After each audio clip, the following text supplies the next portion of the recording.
Hello everyone, welcome back to Craft and Home Decor. Today I'm back with another unboxing video of Fevicryl Mould It Clay. So let's unbox. This time I have ordered 900 gram from Amazon only. I got it in a deal of 249. Let's see.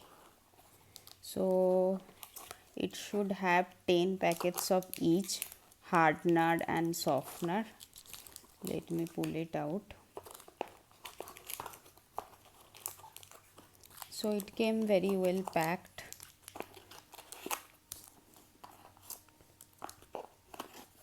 So now our softener 2,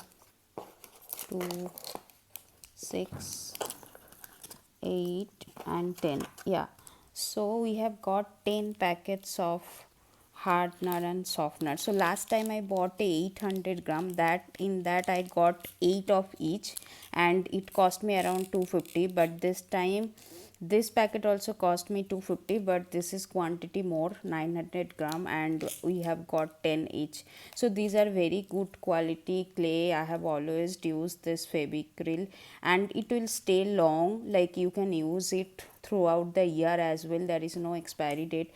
Only thing you have to do whenever you are using, right, after that you pack the remaining left out portion very thoroughly so that air should not pass.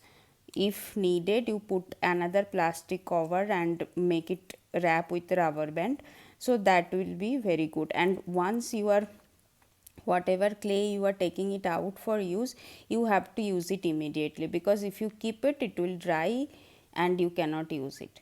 Okay, and the remaining portion you keep it very tight with a plastic cover or anything and keep it in the box. This box or any plastic box will also do, and that way your clay will stay intact. So generally I use clay very minimal. I do not need this much of amount, but generally it will stay for 1 year or so. That is why I bought it. Okay, so I can open one of it for you to see. So this is the hardener part and this, the other one is the softener. So it's the same thing what we get. This is the black one, this is the white one. So I'm not going into details, but this is what you will get if you order this 900 gram Fevicryl. So the MRP is 300, you will get it in 249 in Amazon. I saw the other day it is 239 on a deal as well. I missed that deal, but you keep looking into the link, you may see some different price as well. I will give the link in the description box. Okay, so that's it for today. Just let me know in the comment section what else you want to know about this Fevicryl Mould It Clay, or I will put some link of my clay work as well. So I'll come up with another interesting video in the next episode. Till then, see you. Goodbye. Thank you.